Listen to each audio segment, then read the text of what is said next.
Yeah, hey Glover. Obviously, the big question going into it is after having the fight rescheduled and everything, what is the feeling like going into this one?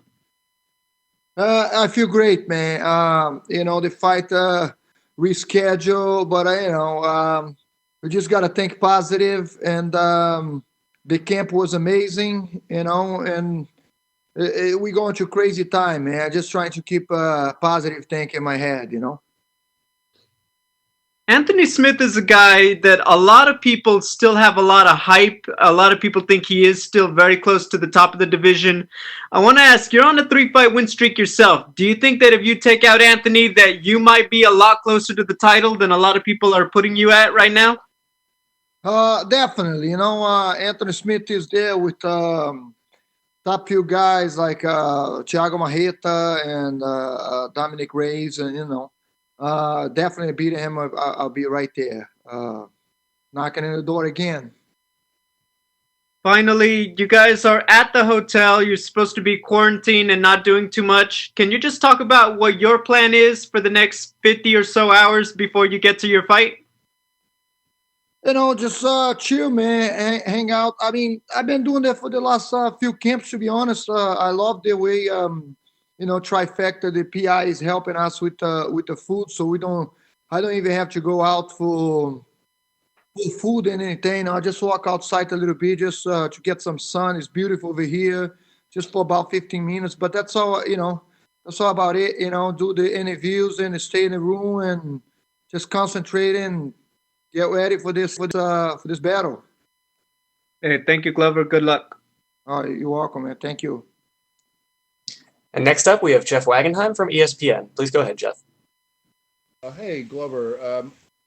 I'm wondering if watching the fights that went down on Saturday in an empty arena might change in any way your approach to your fight, because obviously with no fans in the building, people could hear the cornermen and the coaches what their instructions were to the fighters as the fight went on, and also some of the fighters said afterward that they could hear the TV commentary and they could hear commentators saying, "Hey, this fighter should be doing this or that," and they actually utilize some of that information during their fights. I wonder if that has any impact on your approach to this fight.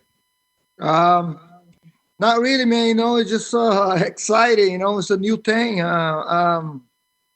Just gotta enjoy the journey and embrace the challenge. It's a challenge for all of us.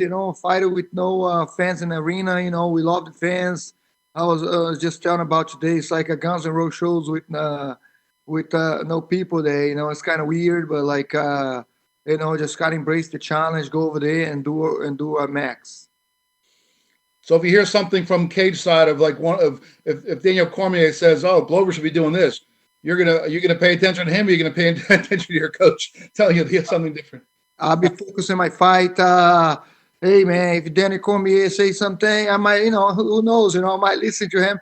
A lot of the times it's like they should be doing this, should be doing that, but it's a situation of as a fighting and what are you training? I don't know. I'm gonna pay attention to my coaches, of course. They train me, they know what I'm capable of, what we train, and try to stay with the game plan.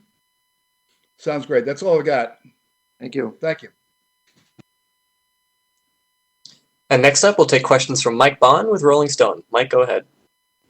Hey Glover, I talked to Anthony when he was first trying to push for this fight in December, and he told me a story of back in 2013 after he lost his first UFC fight in Brazil. He was trying to leave the airport, and you kind of came up to him unsolicited and really, helped him out and, helped point him where to go. Can you just tell me your version of that story and why you felt compelled to do that with Anthony when, he was more or less just a stranger to you at the time?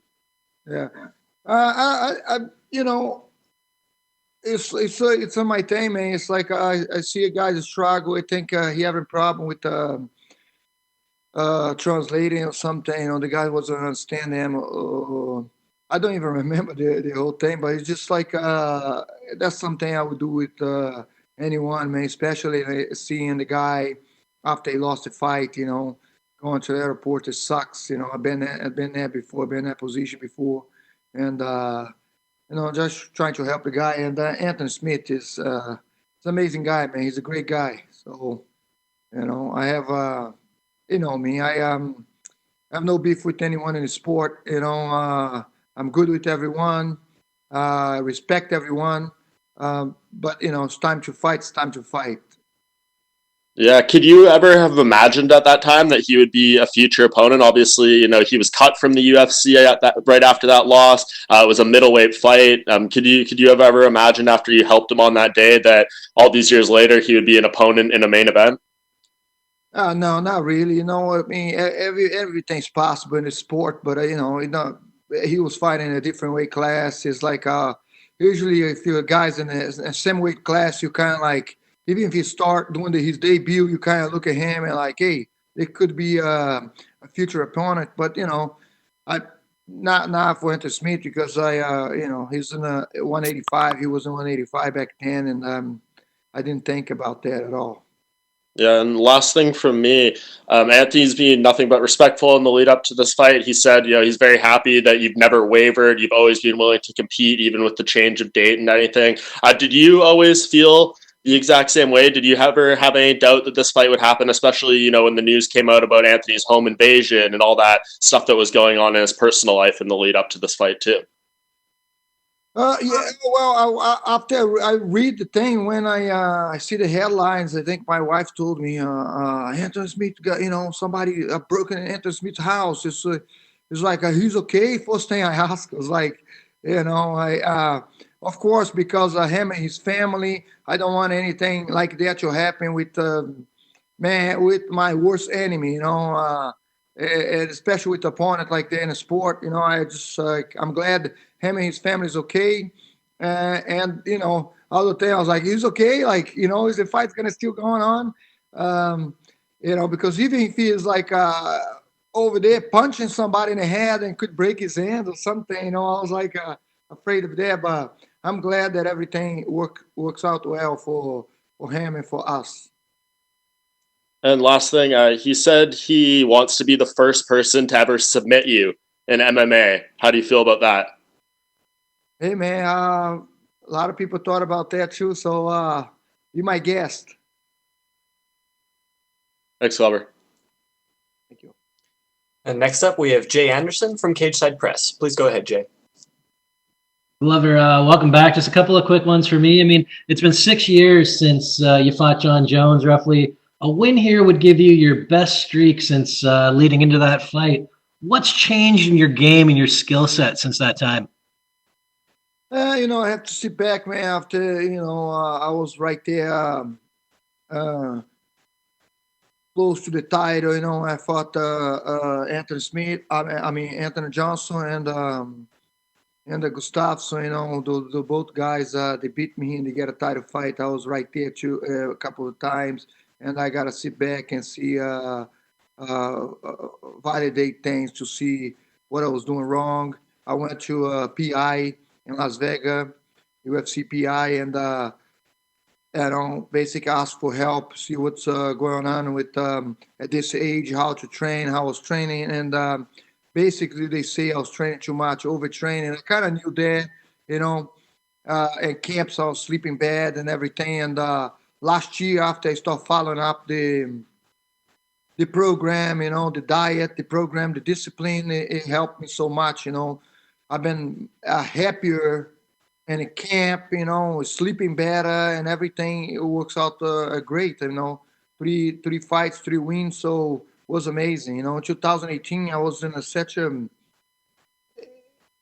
crazy camp. I think because of my age and I couldn't do the things that I was doing when I was 25, 28 anymore. And it was going crazy, man. I was overtraining too much. I was like miserable in camp, thinking like, to be honest, I was thinking sometimes like, I can't wait until this is over, and this is a bad thinking. And right now I'm like, hey, I wish I was 30 years old so I can do this for another 15 years, Good stuff, man. And, speaking of the age and a guy you are a big fan of, Mike Tyson, There's talk that maybe he comes back and takes an exhibition fight. He's got an offer for bare knuckle boxing. What do you think about him potentially even coming back for exhibition at his age? Yeah, man. He's a legend, man. Everybody's gonna watch that fight. Everybody's wanted to watch that fight. I don't know. I mean, I hope they come for exhibition fight. Full round to be good. I wouldn't want to see Mike Tyson with young guys anymore. But definitely guys that his age and maybe Holyfield. Who knows? I'd like to see that fight. That's one of the fights. Him and Holyfield. I watch that every time before my fights, and I watch Tyson highlights. Pretty much every fight, but Evander Holyfield and Mike Tyson was one of my favorites. All right, man. Well, best of luck in your fight. Thanks very much. You're welcome. Thank you. Up next, we have Jordan Wahlberger with The Horn. Jordan, please go ahead. Glover, thanks so much for the time today. How did the change of date affect your training camp here? I've been doing this for so long, man. It's not the first time a fight got postponed, and we just readjusted a little bit. The condition, I call the guys in PI, they changed the conditioning. We call off the sparring. We just keep ourselves in shape. And when they call again and say, because they call like a week after or 3 days after and say, stay in shape because we're going to call you very soon. So we just stay in shape, and as soon as they called the fight was going to be May 13, we went right back into sparring, and everything went well. I feel really good at this. Have you had any challenges finding sparring partners or getting your training in kind of through a regular camp? Yeah, definitely. We closed the camp with like 4 or 5 guys, the most. We have 2 jiu-jitsu guys, and my coach son, he's an Olympic. He's going to be in the Olympic 221.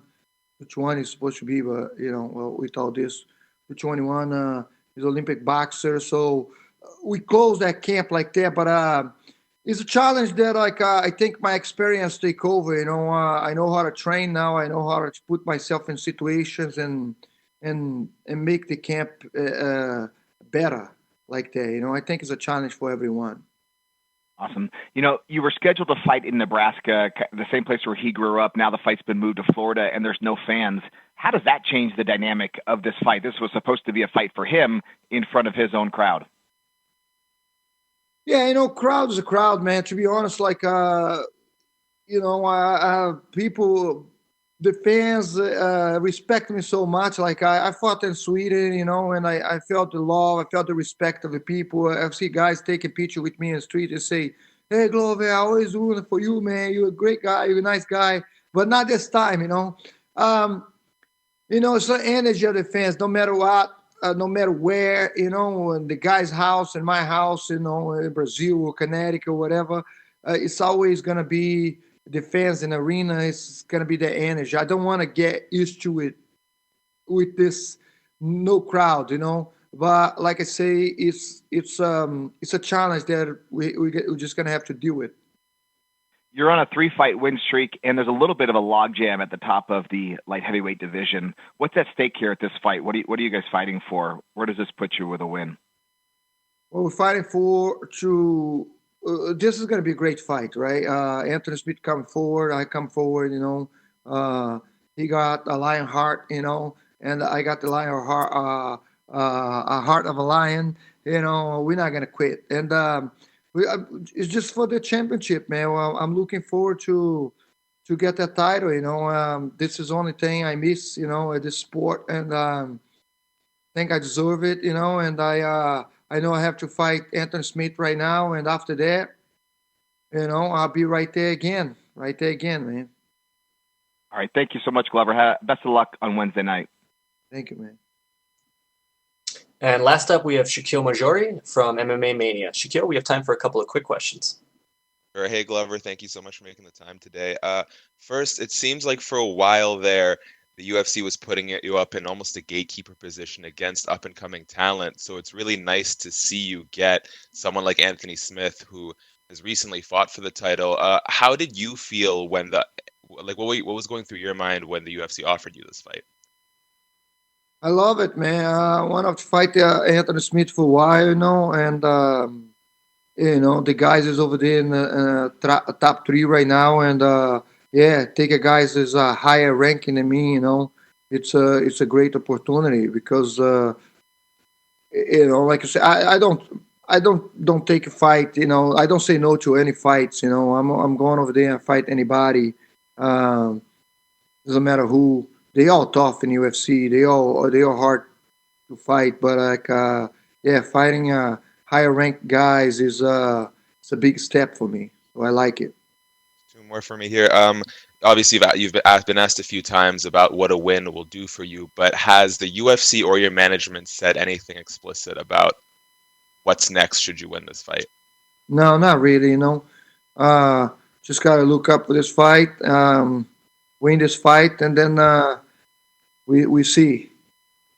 And the last thing for me, sir, one of the things Anthony has expressed sort of disappointment about is it seems like every time he gets a big win, people are talking more about how bad the opponent looked as opposed to how good he looked. Do you believe Anthony Smith is underrated and overlooked by a lot of people?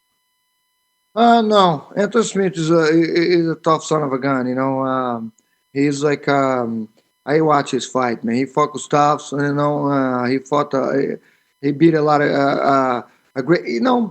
He beat a guy like Shogun and Rashad, man. Those guys are a legend. Those guys is no joke. Shogun he catch you with the punch, and people say they washed up and everything, But when you find a legend like that, it's never washed up. It's always a trick they can pull out of their hat. You know what I mean? So you never know. He beat a great name, great fighters, and I'm just looking forward to a test Anthony Smith. Yeah. Thank you, Glover. Stay safe, sir. Thank you, man. Thank you, Glover. You are good to go, sir. We appreciate the time. Thank you, man.